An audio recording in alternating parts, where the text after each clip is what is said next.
Hey up, Chatter Gang. Today we're talking about our first boyfriends. And we want you to join in the chat in the comments below, because he's Colin. He's Tim, and together we are the Chatter Guys. Come on, let's get chatting. Today we're in the field near our house. Yeah. So that's where we are. Colin, tell us about your first boyfriend. We are talking about our first boyfriends, but just to let you know before we start, we're not going to...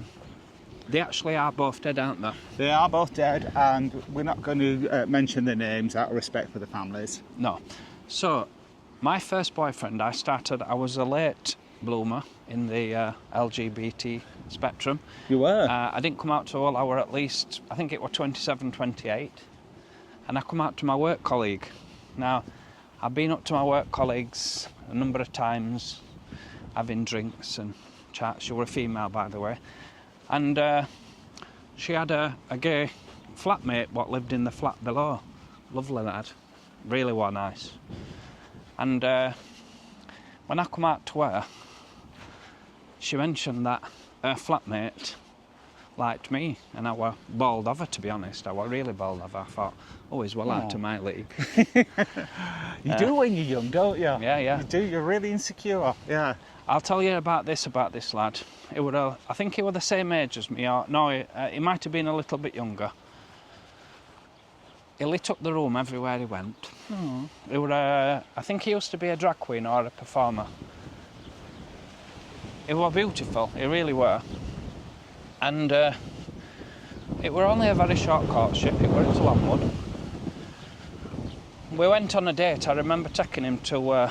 I got a car, and I remember taking him to, of all the places I took him to, Man United. Ooh. And I took him round a stadium tour. The thing is, he got no interest in football. So was that the end of it then? No, it weren't the end of it. I remember, I got a Citroen. It got one of them open the top things, Citroen Saxo. Oh, steady. Nearly went over then. Yeah. I'll just get round this hurdle. That's all right now. I'm all right now. Move, does it? I nearly went down that ditch there. Yeah. I can see it. That would have got the clicks up. So yeah, we went on this long drive. We went afterwards. We went to Manchester. We went after the stadium tour. I think we went to Coast. And on the way, he really liked that James McDonald song, "You Are My World." Oh right. And when we got back, he told my mate, and he told me that it was one of the best days he'd ever had out, because I listened to that song, and he just appreciated time we had together, doing different things. It was really great. Anyway. We did court a couple of weeks, couple of months. It might have been a month to it, weren't no longer than that. And then I remember going into work, and my work colleague, she said, she brought me into the kitchen and she goes, you haven't heard, have you? Because I must have gone into work all smiley and cheerful like I normally am. She goes, you haven't heard, have you? And I said, what heard what? We've had some really bad news. I said, what? She went, I'm sorry to tell you that he's died. I went, oh my goodness. I was like, well, I don't understand what you mean. She went, yeah. She said, we don't know whether, she said, he'd gone out to Wakefield last night. I went, yeah, he'd invited me, but I didn't want to go because I'd got work. Not like me then, I used to go out every night, but for whatever reason, I didn't go out that night. You do it when you're young. I didn't go out that night, and for whatever reason, I didn't. And she said, yeah. She said, what happened was, she said, they don't know whether it was a fatal accident or whether it was suicide. That he'd stood on a platform waiting on train to go back to Barnsley. Goodness. And train had come past that weren't due to stop. And because of suction power at train, it had sucked him under. Oh, no. So we don't really know whether it were suicide or whether it were a fatal accident. Either way, that's a tragedy, isn't it? It was very tragic, and he was only a very young lad. But like I said, he used to light up the room. Everybody in the village used to just love him.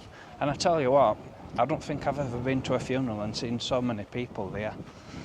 Wow. They were queuing to get into church. He was very popular, and I do think about him a lot. So Tim, Yes, Colin. I'll hand over to you. Well, mine's not nearly as dramatic as that. Well, I met my first boyfriend. It was when I first started going out on the gay scene. I would have been early to mid-20s, and it was the first time I ever went to the Gemini Club in Halifax. Me and my mate had gone, and we were like really scared. I'm scared / excited. yeah. And it was really attracted to me. He was chatting to me, and I was like so naive. I didn't realise I was being chatted up. I just thought, oh, he's really friendly. And then the next week, we went back again. I didn't think anything about it. Just sort of like said hello to him, and he asked me out. So I was living at home with my parents still at the time. I didn't have a car. So every weekend, I used to catch the bus. Well, I used to have to catch 2 buses. It took ages to get from Todmorden to Huddersfield. It didn't last very long. In my head, I think it only lasted 2 weeks, but then while we've been thinking about preparing for this chat, I keep thinking about different things that happened between us, and maybe it was longer than 2 weeks, but it wasn't very long. In those days, gay men didn't have any role models, and they used to model themselves on straight relationships, and I genuinely used to think if there were 2 men in a relationship, one had to act like the woman, one had to act like the man. Wow. In those days, it always used to be the younger one that used to act like the woman. And people did it a lot, and it seems silly now, but that's what it was like in those days. Anyway, to cut a long story short, I caught him cheating. Oh. I was absolutely devastated because I thought, oh, we're going to get married and settle down and get a house together and get a couple of dogs. And this is like after a couple of weeks that we've been together. As I say, I was in my 20s, but I was really new to the scene, so I was very naive. Absolutely devastated. The good thing that came out of it was that his friends stayed friends with me, so I did grow my social circle even though we weren't together anymore. At least that's something. Yeah, and we stayed friends for a little while, but then he didn't like it if anyone showed an interest in me, even though he cheated on me and split up. Wow.